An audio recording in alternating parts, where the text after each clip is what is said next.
Whether you're looking for manufactured or natural stone to accent or update your exterior or interior project of any size, Centurion Stone of Iowa offers a variety of styles, patterns, and colors for every need.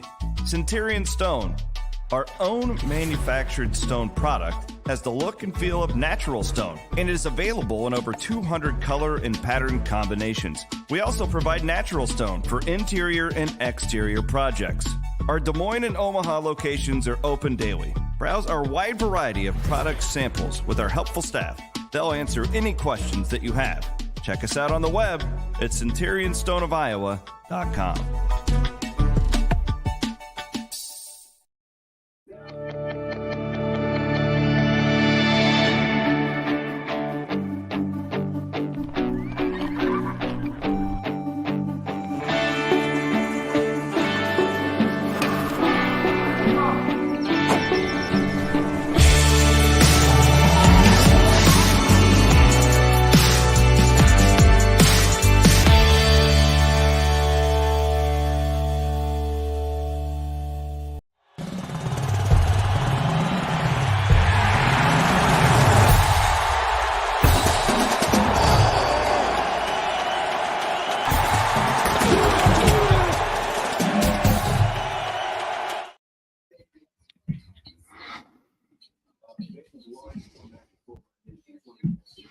What's going on, Cyclone fans? Welcome to our halftime show here on the Cyclone Fanatics social media pages. My name is Chris Williams.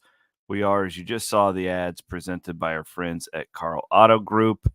We are presented by our friends at Centurion Stone of Iowa and also Fairway Meat and Grocery. Talking about just a weird college sports are so weird. It's 40-20 at halftime in Norman.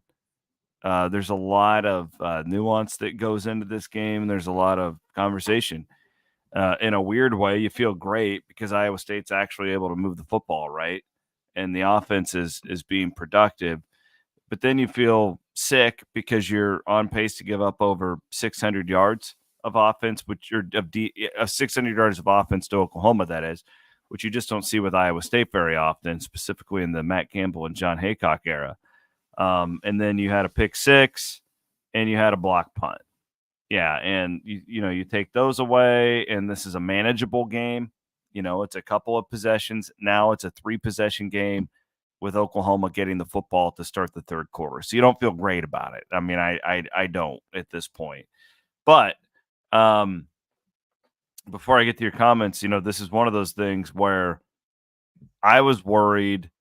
So I kind of thought that Campbell and Shieldhouse would go back to the more conservative type play calling in this game because of this, where they kind of wanted to protect the guys, don't put them in the position to make the big mistake, and they didn't do that at all. They came out and kind of dictated that this is the type of game it would be, and here you are. You got the big mistakes, and then on top of it, the defense has been considerably worse than I thought. They weren't good last week against Oklahoma State. A lot of us thought, like, okay, there's some problems here.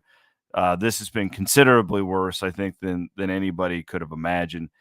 Dylan Gabriel, 246 yards, 2 touchdowns, a couple of touchdowns on the ground. They have not done well coming up and stopping the run. When he's had the football, at least he's been really good in the read option game. So,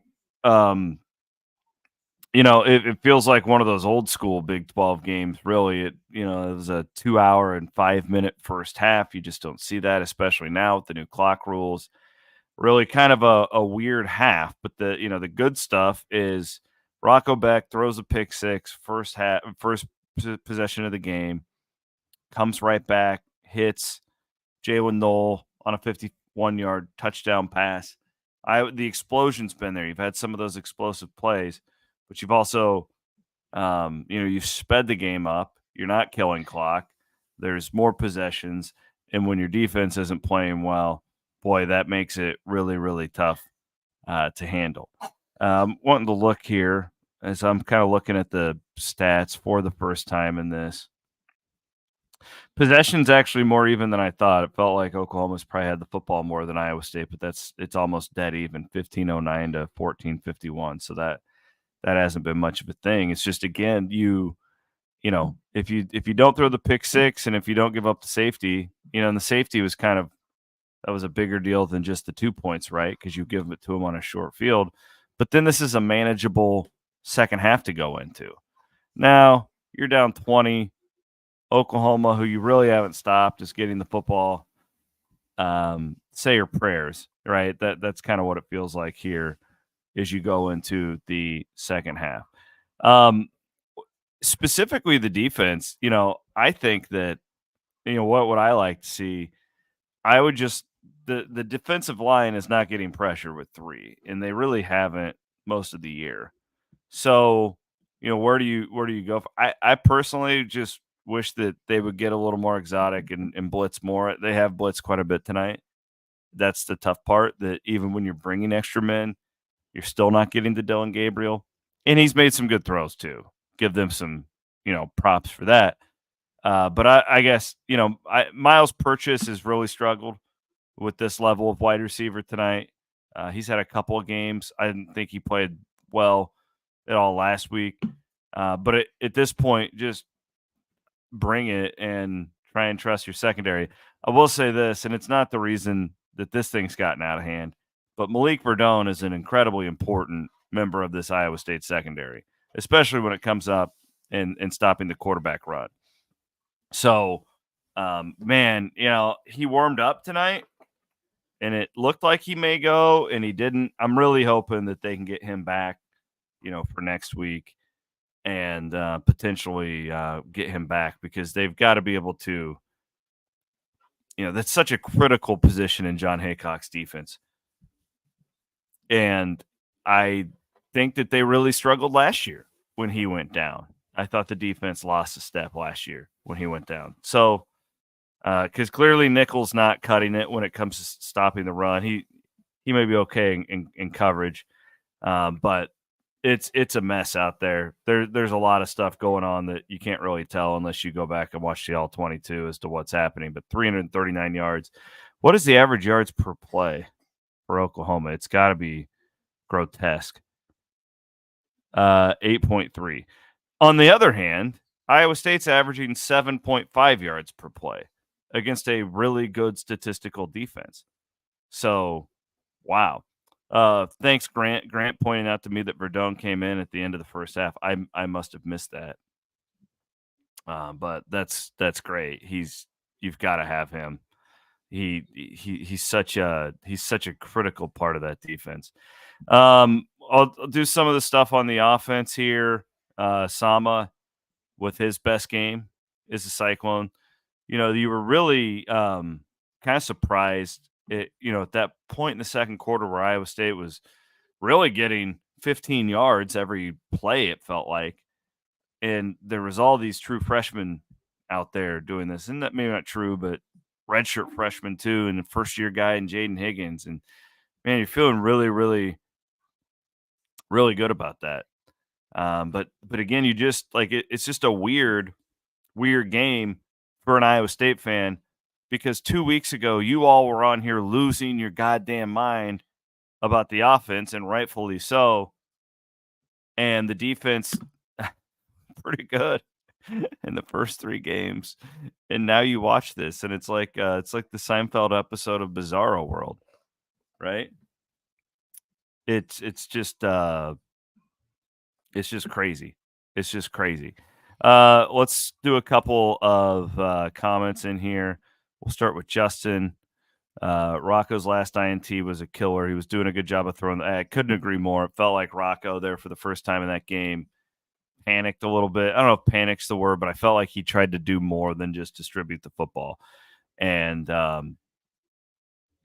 yeah, probably should have thrown it away, done the old Brock Purdy thing, and just chuck it away there. I did, though. Again, like the fact that Iowa State's able to run the ball tells you all you need to know, that this passing offense opens up everything. I mean, Oklahoma's a really good rush defense, and Iowa State ran for 121 yards in the first half. Like, Iowa State hasn't. There's no way they've run for 125 yards in a half this season, 7.6 yards per rush. Like, that's crazy. It's a crazy stat. That's good improvement here.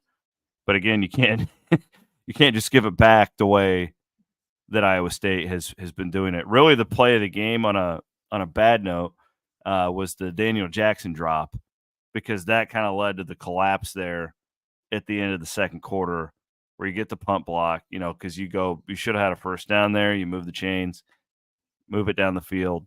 Instead, you get the punt block, and that's another 10-point swing in favor of Oklahoma. Who knows what happens? Maybe Iowa State goes down and scores right there, and maybe you're within 10 right now. It's very possible. But yeah, I'll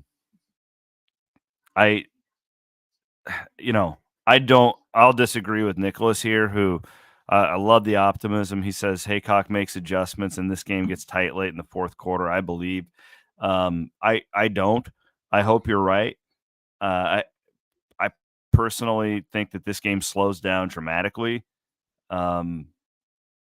I think that Oklahoma is probably, in a weird way, going to try and run the football and drain clock, because I don't think they want Iowa State's offense to have the ball, which is a good thing, right? Which is a really good thing. Maybe not. Maybe they're going to go out there and try and score 70. I mean, it's certainly possible, but they get the Red River Shootout next week. I think Oklahoma plays it as safe as possible to keep from letting Iowa State, get themselves back into this football game. We'll see. All right. I mean, come on. Like, is this Brandon, you got to be kidding me, right? Why would you ask if we'll see J.J. Cole? Are you watching the game? Beck's been great. You got to – he 8 for 20. I get it. He's 40%. That's not ideal. Beck's been great. He's a freshman. He's going to make some mistakes.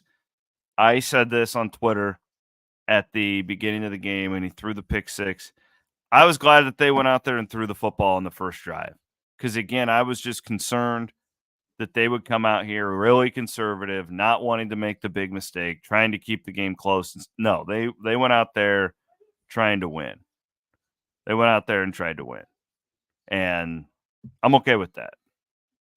Totally okay. How would you know this, Jake? So then Jake says JJ is going to be better. How do you know that? Maybe. You don't know that.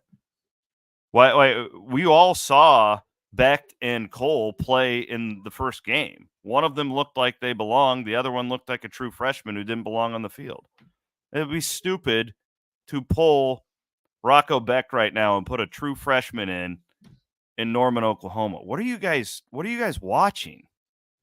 What are you talking about? It doesn't make any sense to me. Unless you guys just like to bitch about everything, which is certainly possible. Certainly. Okay, Jake says he was being sarcastic. I was going to say, good God, thank you. But the problem is not everybody is. It's not always the quarterback. And when you give up 8 yards per play, it ain't the quarterback. Right? This is different. This is a different spot for most Iowa State fans. Right? A different spot, because you're used to being in the spot where you need more offensive production and the defense is playing great. You gave up 339 yards of offense. So, anyways, enjoy the second half. I will be here for post game, of course, as I am always. Hopefully, it's a little quicker second half, because that was a absolute monstrosity of a 2.5 hour, 2 hour, 5-minute first half or whatever. I just want Iowa State to keep it respectable. I don't think they'll win. But I do think the fact that this offense is coming along the way it's going to give you some chances. I mean, if you watched Cincinnati BYU last night, like those are similar rosters to Iowa State. In fact, Iowa State's roster 135 might be better. Still really young. I don't know if you're going to go on the road and win those games, but like Oklahoma's roster is a lot better than Iowa State. There's no doubt about it if you watch these two teams tonight. Get through this one. Get out of there without some injuries, and get after it next week. I think Iowa State's going to win. The fact that they're moving the football and they have some explosive plays, and you're putting this stuff on tape now, that it's all really encouraging. The defense has a ton of work to do. You guys are watching it too. Appreciate y'all. We will be here in the second half, or after the second half, right here in the Cyclone Fanatics social media feeds. Later. Have a good one. Go have